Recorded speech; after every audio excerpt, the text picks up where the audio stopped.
Kita masuk ke pertanyaan nomor 328 Pak di Google Form. Nah ini juga sering diangkat ya pertanyaan terkait efeknya atau dampaknya menjadi PHK.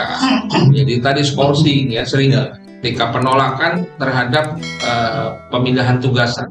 Bolehkah karyawan menolak dipindah tugaskan Pak sebetulnya? Baik, ini memang lagi ngetren bagi perusahaan-perusahaan terutama nih mutasi ini ya, tugasnya mutasi ini. Jadi boleh apa enggak sih kita nolak kalau mau dipindah tugaskan atau dimutasi? Ya. Maka pertama kita harus melihat hukum yang berlaku di perusahaan kita. Ya. Karena di undang-undang, ini pendekatan perundangannya saja dulu ya. Pendekatan perundangan, hal mengenai pindah tugas atau mutasi itu tidak secara eksplisit, tidak secara tersurat diatur di dalam perundangan. Jadi nggak ada.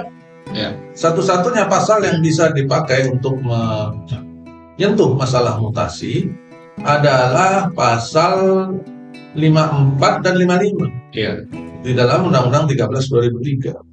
Ya, pasal 54 itu tentang syarat minimum dari perjanjian kerja, di mana salah satunya adalah lokasi kerja, ya kan?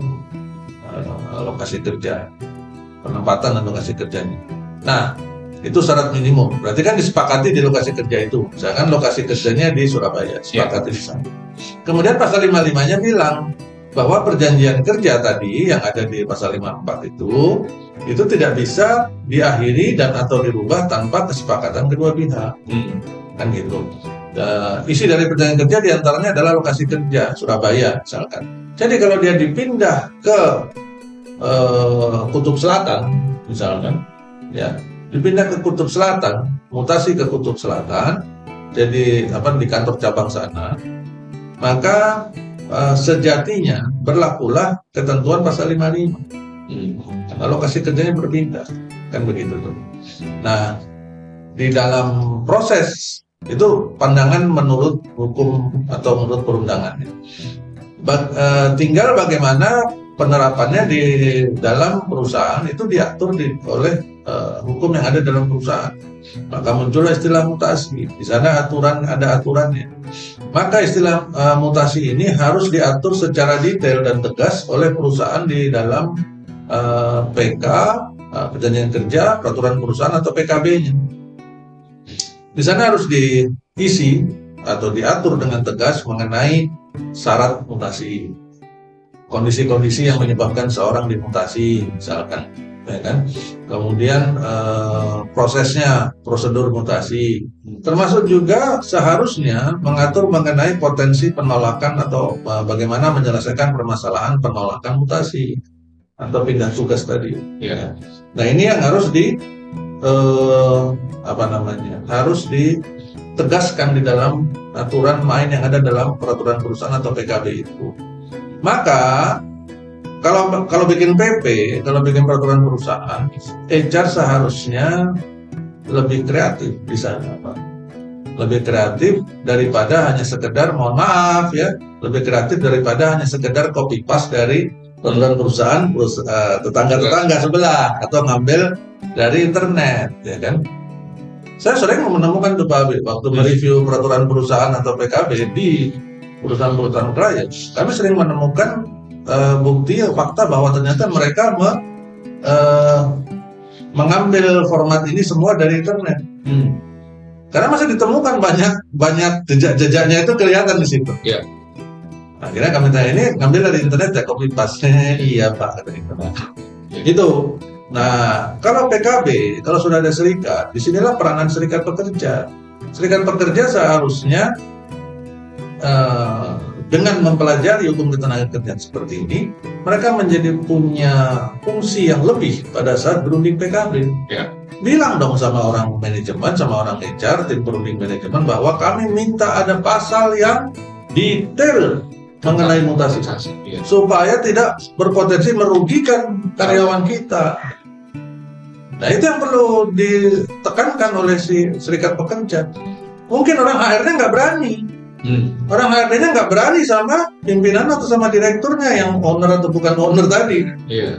Dia takut kan gitu, makanya dia nggak berani mengusulkan pasal tentang mutasi.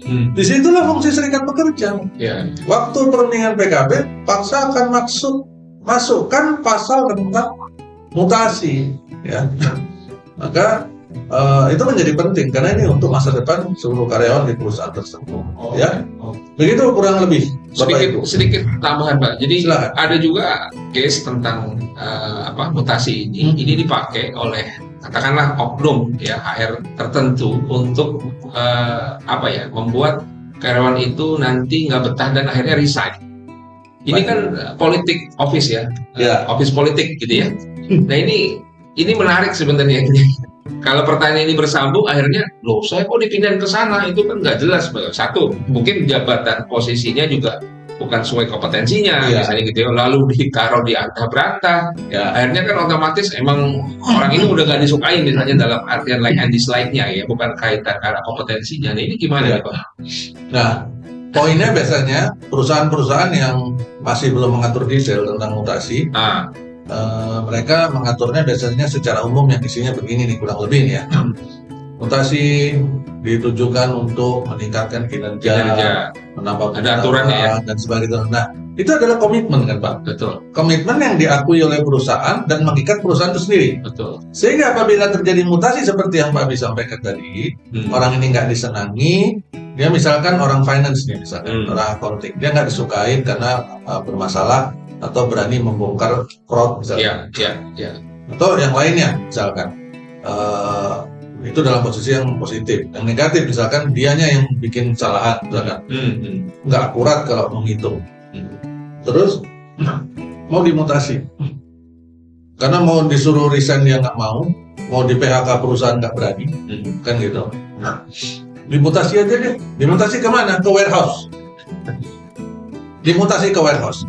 Maka sebenarnya keputusan mutasi karyawan finance, kasir, ke warehouse, itu bertentangan dengan komitmen yang dibuat oleh perusahaan sendiri tadi untuk pengembangan profesionalisme si karyawan, untuk pengembangan untuk pengembangan karir karyawan, ya kan? Bagaimana ceritanya atau dalam proses perselisihan nanti perusahaan harus bisa membuktikan kepada hakim atau kepada pemerintah bahwa memindahkan seorang karyawan finance di bagian kasir pindah ke warehouse itu adalah mengembangkan karir.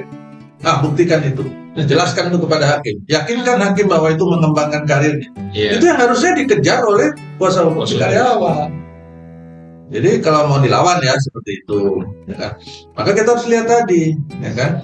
Nah, kecuali ternyata aturan dalam mutasi itu di sana disebutkan mutasi juga bisa terjadi dalam hal si karyawan dianggap tidak mampu melakukan pekerjaan yang awal. Nah, tapi itu tidak menghilangkan komitmen bahwa mutasi itu harus sejalan dengan profesi dia, ya kan? Dia dokter hewan dimutasi jadi tukang las, kira-kira make sense nggak? Kira-kira itu mutasi yang benar apa nggak benar, kan begitu? Itu tadi ya, begitu kurang lebih Pak.